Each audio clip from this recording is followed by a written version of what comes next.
মেয়ে ফেলে রেখে গেছে বাবাকে, পাশে দাঁড়ালেন বিজেপির উপপ্রধান।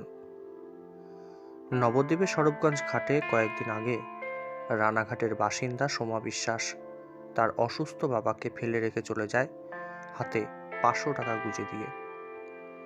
এই শীতের রাতে কোথায় যাবেন তিনি তা একবারও চিন্তা করেননি নিজের জন্ম দেওয়া সেই মেয়ে। অসহনীয় ঠান্ডায় একটি কম্বল গায়ে, মাথায় জামা কাপড়ের ব্যাগ দিয়ে খোলা আকাশের নিচেই দিন কাটাতে শুরু করেন সেই বৃদ্ধ। তিনি জানান, যখন কাজ করতেন তখন অনেক কর্তব্য করেছেন, কিন্তু এখন তার আর কেউ দাম দেন না। এমনকি হাত কেটে নিজে আত্মহত্যা করতে গিয়েছিলেন সেই বৃদ্ধ। অবশেষে তা যখন আমাদের নজরে আসে, আমরা খবর করি। তাতে আমরা নিশ্চিত যে মেয়ের বিবেককে নাড়াতে পারিনি এক ফোঁটাও, তবে কারো না কারো তো পেরেছি। আজ সেই বৃদ্ধকে নবদ্বীপ স্বরূপগঞ্জ বাসস্ট্যান্ড থেকে তুলে নিয়ে হাসপাতালে ভর্তি করেন স্বরূপগঞ্জ পঞ্চায়েতের উপপ্রধান কানাই দাস। আজ হয়তো এই বৃদ্ধ বলবেন, তার নিজের মেয়ের চেয়ে উপপ্রধানের মতো একটি ছেলে থাকুক, যে রক্তের সম্পর্ক না থাকলেও সামাজিক দায়বদ্ধতার জন্য হলেও কারো পাশে এসে দাঁড়িয়েছেন।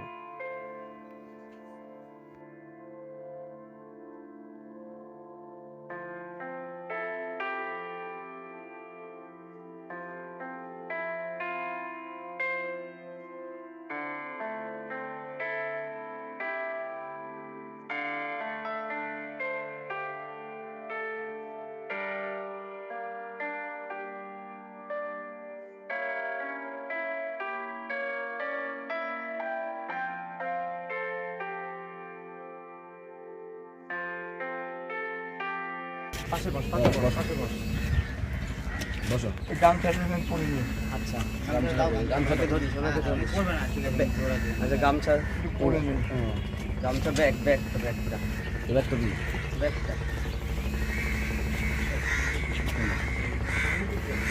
বালিশ হাদি ব্যাগের সঙ্গে হাদি বড় কম্বলটাকে নতুনটা দে, কালকে একটা দিয়ে গেছে দেখ, হ্যাঁ ওই নতুনটা দে। নতুন কম্বলটাকে না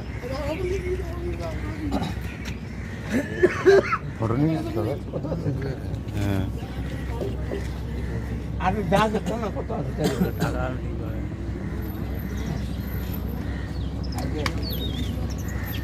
আর কি নেবা ব্যাগটা দেওয়া হচ্ছে তো দেখে দিচ্ছ কম্বল আর কোনটা দেবো জলের বোতলটা ওই কম্বল দিতে হবে ওইটা থাক ওই